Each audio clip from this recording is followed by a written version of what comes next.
Hey Jack, this is Alan Cocker with ABC, hitting coordinator for the Arizona Diamondbacks. I'm going to take a look at your swing today and just talk about a few things that I see. I'm going to let it run just a little bit before we get into slowing it down and drawing some lines. I like your setup position. You look athletic. You look under control. You look balanced. I like your load. I like the little toe tap.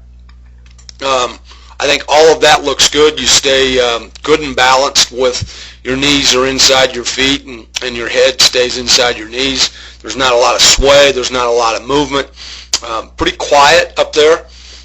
Pretty soft, pretty much under control.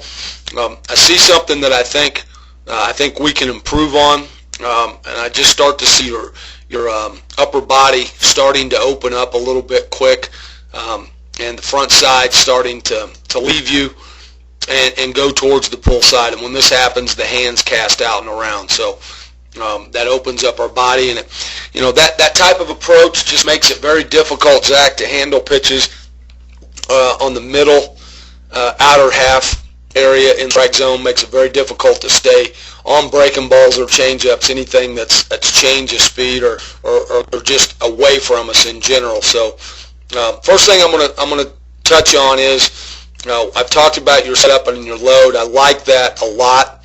When that foot lands, we want to be in a position with that front foot where it is no more open than 45 degrees, and you're open at 56 degrees. So when that stride foot lands and is too far open, what that does, Zach, is that starts to open up our front side. So these hips start to get in a position to where we have some tilt. The front hip is starting to leave and go out towards the third base side or shortstop side.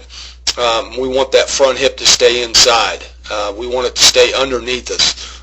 But I do see, that this knee's inside. I see that this knee's inside your foot or your feet, and you're in a very, very good position. Other than this front foot is causing the front hip to leak open a little bit early. Okay. I do like the fact that your shoulders are nice and square. I like the position of your hands, shoulder height or above the top of the strike zone in a good position. You have good separation. Your hands have gone back and they're outside your back knees, so you've gotten your hands back and ready to go. Now as we start this first move, the first thing that I see is this knee starts to come outside this front hip or this front leg, okay?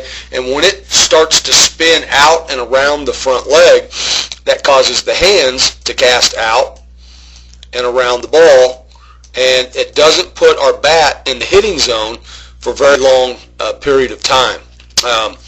We're in the zone and then out of the zone with that bat path very quickly and too quickly. So as we go forward, show you exactly what I'm talking about. The front foot's open, the hip starts to open, and now basically at this point the front hip is open to the point to where now the only pitch really that I can hit with authority would be a thigh high ball, inner half, and if it's too far in, it's going to be tough to get to and tough to keep fair because our hands work out and around the ball. Okay, so we'll go forward a little bit more and see the hands go out, and at this point we're going to get to contact, and what we want to see after contact is we want to see a good full finish this direction, and then or good full extension, and then a nice long full finish with the swing in the arc of the swing. And you can see your hands, see how your hands are coming across your body, and that finish of the swing or that extension through the hitting zone is not there. And that all goes back to when we land and we get into our loaded position, that front foot lands, now we're just too far open. And that opens the hip, causes the chain reaction of the hands to cast out and around. And again, very, very difficult to handle any pitches that are out away from us, curveballs, changeups. It's going to be tough. So my suggestion is, Zach, that we'll get a tee, and we'll set this tee on the outer third of the plate, okay? set it just off of or maybe just inside your stride foot, and we're going to load. I like your load. You have a nice step back load, toe touch, toe tap back load, and that gets you back into your back leg in a good position.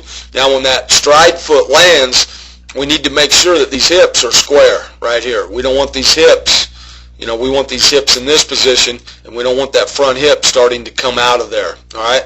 And if that happens, as you start to go forward, now the elbow will come underneath your hands, and we'll get to what we call a connected position.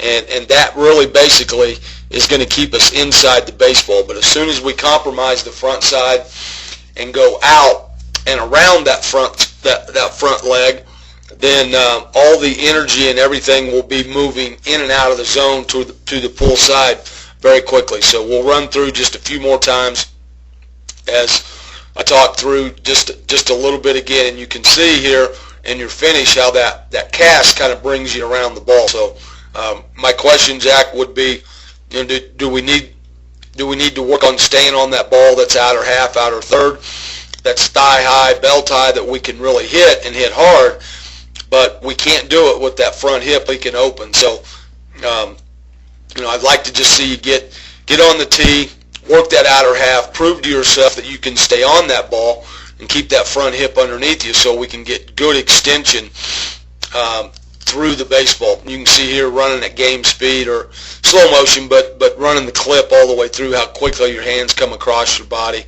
and that bat is in and out of the zone a little too quick. So that's a drill I think will help you, Zach. I just want to wish you all the luck in the world and thank you for coming to our camp.